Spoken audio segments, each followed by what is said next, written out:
Hello friends, आप सभी का आपके YouTube चैनल शिक्षापुर में हार्दिक स्वागत है। और उम्मीद करते हैं कि आप सभी ठीक होंगे।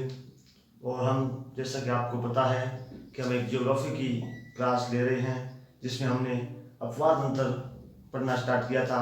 और अपवाद अंतर में हमने आज हमारा ये तीसरा पार्ट है, जिसमें हमने पहले पार्ट को हमने देखा था, जिसमें हमने अपवाद अंतर के बारे में देखा, जिसमें हमने अपवाद अंतर को दो भागों में बांटा।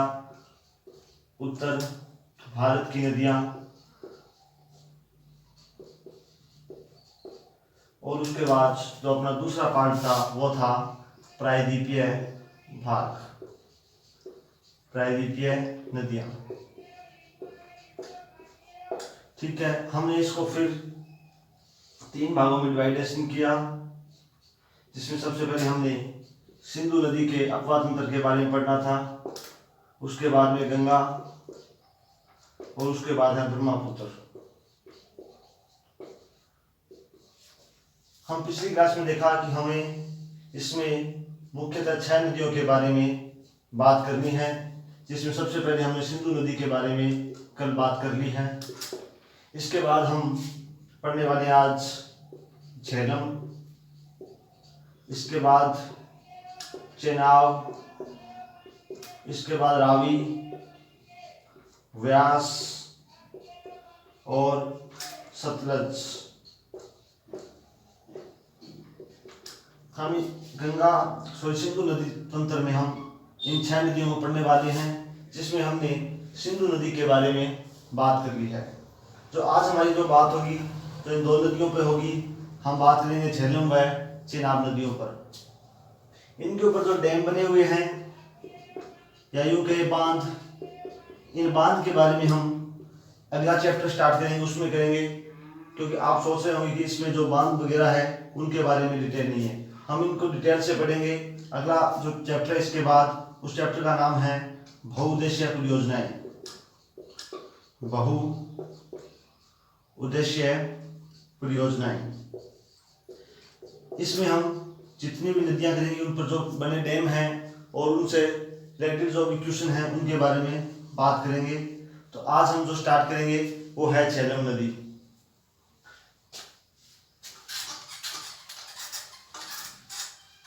अगर आपको कोई भी डाउट हो तो आप इसके अंदर जो कमेंट बॉक्स है उसमें अपना कमेंट दे सकते हो, जो भी डाउट है। और इसके अलावा आप इसे जो भी सोशल मीडिया यूज करते हो, जैसे फेसबुक, व्हाट्सएप, उन पर, इंस्टाग्राम वगैरह पर हमारी ये वीडियो शेयर करें, ताकि ज़्यादा से ज़्यादा लोगों को इसका बेनिफिट मिल सके। तो आज जो हम स्टार्ट करने जा रहे हैं नदी, वो है झेलम नदी।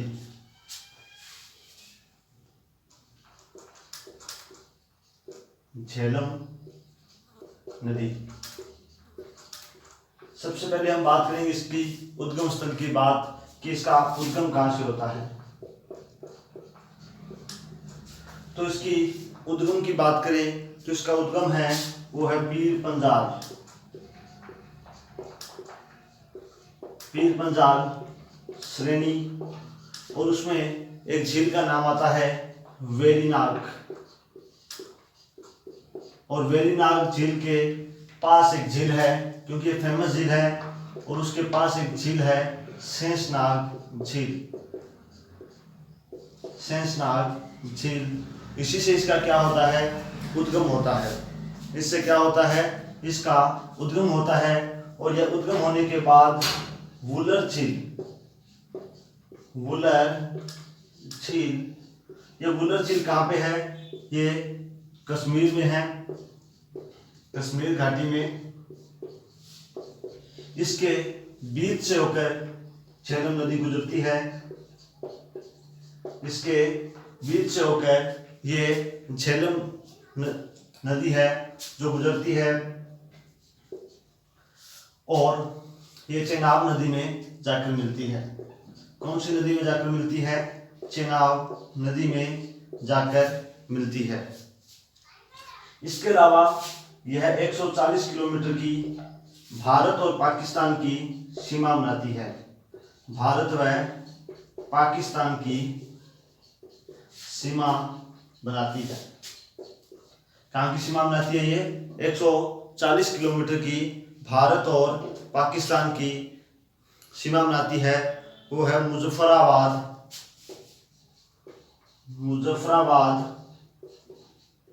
से लेकर मीरपुर तक। कहाँ तक? मुजफ्फराबाद से लेकर मीरपुर तक यह अपनी सीमा बनाती है। अपनी ये झेलम नदी हुई पूरी। इसके बाद जो अगली नदी है वो है चेनाब नदी।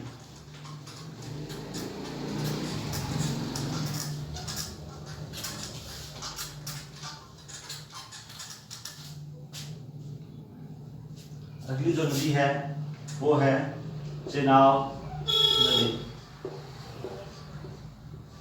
चेनाब नदी है, सॉरी उसकी जो झेलम नदी की लंबाई है वो बतानी भूल गए। झेलम नदी की जो लंबाई है वो है 724 किलोमीटर। कितनी है? 724 किलोमीटर। ये चेनाब नदी है। इसकी उद्गम की बात करें, इसका उद्गम बारालाचादरा, इसका उद्गम कहाँ से होता है? बारालाचादरा से।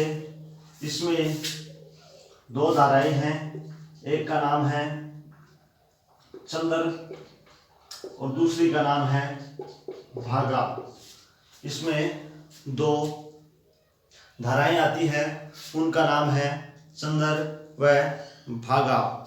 इसके बाद ये दोनों धाराएं हैं वो मिल जाती है। मिलती कहाँ पे है? केलांग में। ये नाम है स्थान हिमाचल प्रदेश में, केलोंग हिमाचल प्रदेश में स्थान का नाम है केलोंग। यहाँ पर आकर ये मिलती है। इसके बाद ये क्या बन जाती है? चेनाब। ये कौन सी नदी बन जाती है? चेनाब। और यह पीर पर्वत पंजार के कुछ समांतर चलती है और उसके बाद यह पश्चिमी उत्तर पश्चिम दिशा में जाती हुई ये कहाँ पे चली जाती है? पाकिस्तान में चली जाती है। यह पाकिस्तान में चली जाती है। और यह सिंधु नदी की सबसे बड़ी सहायक नदी है, सबसे बड़ी सहायक नदी है। हमने आज दो नदियों के बारे में पढ़ा, पहले झेलम और उसके बाद चेनाब नदी। चेनाब नदी में हमने क्या पढ़ा कि इसका उद्गम है जो बारालाचादरा है उससे होता है। इसमें दो धाराएं हैं, चंद्र व भागा। जब ये सूत्र रूप से कहाँ पे मिलती है? केनाल। और केनाल में इसका क्या नाम बनता है? चेनाब बनता है। उससे पहले चंद्र एक अलग नदी है, भागा एक अलग धारा है। इसके बाद यह पीर पंजाल पर्वत के समांतर चलती है और उत्तर पश्चिम दिशा में चलती हुई इसका नाम बन जाता है, ये चली जाती है पाकिस्तान में। और उसके बाद यह झेलम और चेनाब एक संयुक्त रूप से दोनों नदियां साथ में चलती है। इसके बाद इसमें रावी, उसके बाद व्यास और सतलज दोनों का संयुक्त रूप से इसमें मिलती है। और बाद में ये 500 पंचनद मिलकर सिंधु नदी में मिल जाती है। इसके बाद एक क्वेश्चन यहाँ से बड़ा ही फेमस क्वेश्चन है जो एग्जाम में अक्सर पूछा जाता है। लगभग एग्जाम में यही प्रश्न आता है कि हमें पढ़ना तो पूरा है 100%, क्योंकि प्रश्न एग्जामिनर का पता नहीं कहीं से भी आ सकता है। और एक प्रश्न है कि जो पंचनद नदी है, पंचनद नदियों को उत्तर से दक्षिण के क्रम में, उत्तर से दक्षिण के क्रम में लगाओ, क्रम में बताओ। ठीक है, तो ये प्रश्न यूपीएससी तक पूछा हुआ है और ये एसएससी का बड़ा ही फेमस क्वेश्चन है। इसका हम देखते हैं कि इस पंचनद का उत्तर से दक्षिण में क्या क्रम होगा। तो इसमें देखते हैं सबसे पहले झेलम नदी है, सबसे पहले झेलम, उसके बाद चेनाब, इसके बाद व्यास, और व्यास के बाद है चेनाब के बाद रावी है, चेनाब, रावी, व्यास और सतलज, और क्या है सतलज, और इससे ऊपर कौन सी है सिंधु नदी। तो इस प्रकार से इसका उत्तर से दक्षिण का क्रम है, उत्तर से दक्षिण का क्रम। अब एग्जामिनर इसका उल्टा करके भी पूछ सकता है कि दक्षिण से इसका क्रम लगाओ, तो दक्षिण से क्रम लगाएगा तो सतलज, व्यास, रावी, चेनाब, झेलम और फिर इसका सिंधु नदी। ठीक है, इस प्रकार से इसमें क्वेश्चन पूछेंगे। और ये चैप्टर हमारा कंप्लीट होने के बाद हम इसके कम से कम 100 क्वेश्चन की पीडीएफ हम आपको अपना टेलीग्राम ग्रुप शिक्षापुर में डलवा देंगे, क्योंकि आप पढ़ने के बाद अगर क्वेश्चन हल नहीं करते हो तो आपकी पढ़ाई का कोई मतलब नहीं निकलता, क्योंकि जब तक आपको पता नहीं लगेगा कि हमने इस चैप्टर से कितना सीखा है तब तक कोई फायदा नहीं है। इसलिए मेरी आपसे यही रिक्वेस्ट है कि आप जो भी चैप्टर पढ़ो उसके बाद उस चैप्टर के क्वेश्चन जरूर करो, ताकि आपको पता चल सके कि हमें कितना इस चैप्टर से आ रहा है और इसको कितनी बार रिवाइज करना है। क्योंकि और चैप्टर को पढ़ने के बाद आप इसका रिवाइज जरूर करें। इसके इस प्रकार से लिखा हुआ है, इस प्रकार से नोट्स बनाएं ताकि आपको इसके बाद वीडियो ना देखनी पड़े और आप उस अपने सेल्फ नोट्स से स्टडी कर सकें। थैंक यू, धन्यवाद। अगर आपको हमारी ये वीडियो पसंद आ रही है तो आप इसे लाइक करना, सब्सक्राइब करना और आप इसे ज़्यादा से ज़्यादा शेयर जरूर करना, फेसबुक, व्हाट्सएप, इंस्टाग्राम